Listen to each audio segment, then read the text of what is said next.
spreading the game of cricket across the world, reaching out to a new generation, new continents, new countries, introducing the game in some regions, developing the game in others.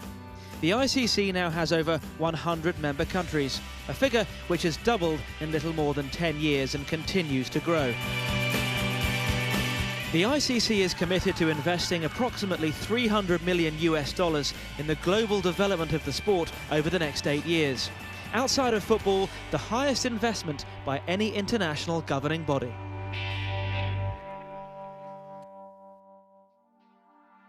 It's important that we spread the game across all corners of the world.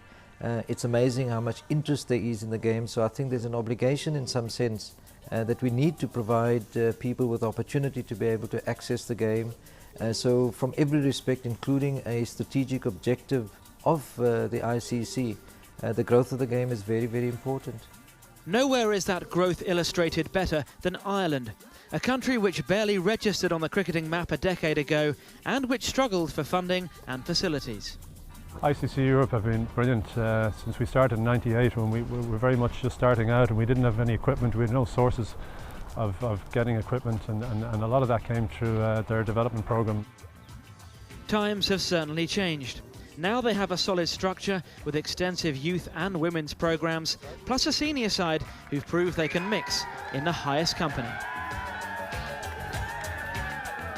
We've got to qualify for every World Cup from now on. I think it's non-negotiable as far as Ireland's concerned, both on the playing front and financially.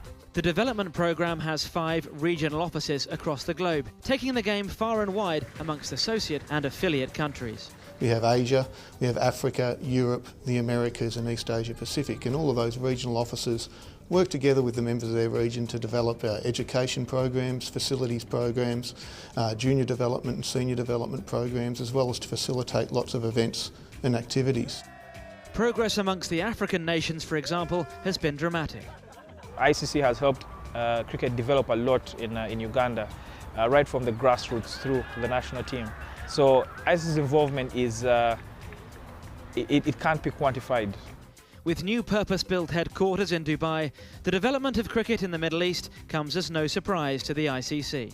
I think it's a huge help, definitely. If you want teams, new teams, associate members to go up and play competitive cricket, I think these kind of tournaments and the 4-day intercontinental tournament, that helps a lot. The PEPSI ICC World Cricket League has been an unqualified success. Now an 8-division structure for the first time, the promotion and relegation system has allowed for headline-making stories, such as the success of Afghanistan, amongst others.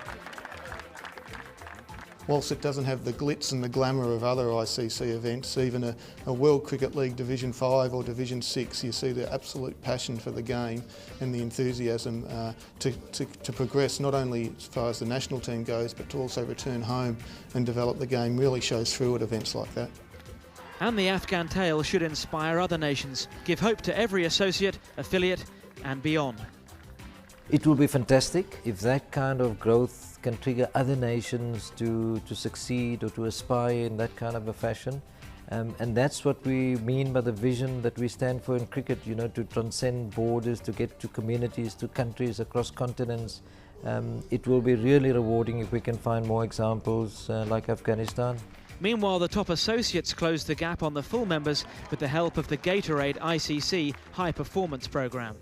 Gone are the days of turning on those up at associate nations and concentrating on the test playing nations. I think that the ICC have done it, you know, fantastic work and keeping their focus on the emerging associate nations. The ICC also runs junior international tournaments at under 15 and under 17 level.